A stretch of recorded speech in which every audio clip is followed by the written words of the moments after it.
Good morning to you, and thank you for joining with me this Sunday morning.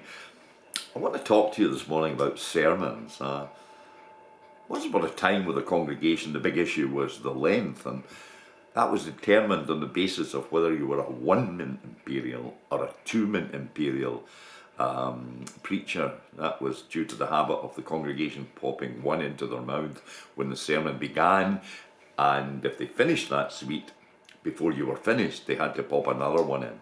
And that was definitely a black mark. I've often wondered, why does a sermon work when it wants to maybe fall flat in its face, and why does a sermon not work when it's got all the right stuff? Frankly, I don't know. Sometimes I can feel pretty good with the end product, and then I'm about 6 minutes into it and I look around the congregation and I see blank expressions, and it's one of these oh no moments. You know what an oh moment is, don't you? It's that split second that occurs just after you've closed the car door and you realise the keys are dangling from the ignition. You see it, but it's too late to do anything about it. For the preacher, it's really the why did I choose this passage to preach on? They've heard it 9 million sermons before, and all better than this one. Sometimes sermons just miss the mark. You know, I'll tell you what's worse. Sometimes sermons work and the preacher doesn't know why. You've had a busy week, folk are in the hospital, there's been funerals, there's somebody you should have visited, and you did mean to spend more time in the sermons, but all of a sudden it's Sunday. Now there's nothing for it but to do the best you can and hope the congregation will love you anyway. So you tell the old story using old stories, and you pray that the good folk sitting in the pews will suddenly develop temporary amnesia.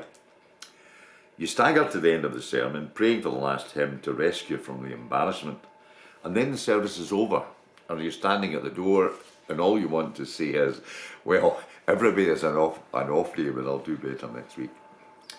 And someone suddenly grabs your hand, and finally they manage to mumble, "You don't know, Ian, but those words meant something to me."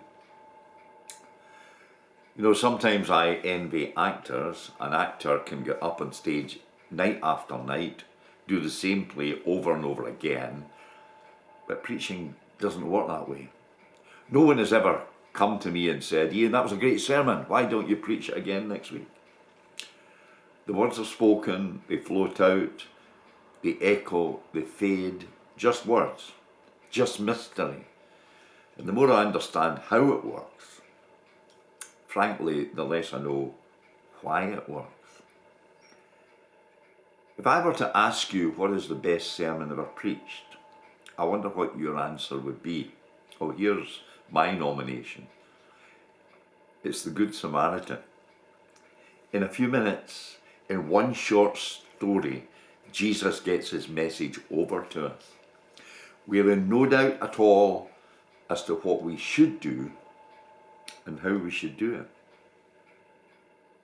Will you think of that? And join me next week as I talk about one story that must have topped the list of the most preached sermons. Tune in next week. Thank you for joining me this morning. God bless you.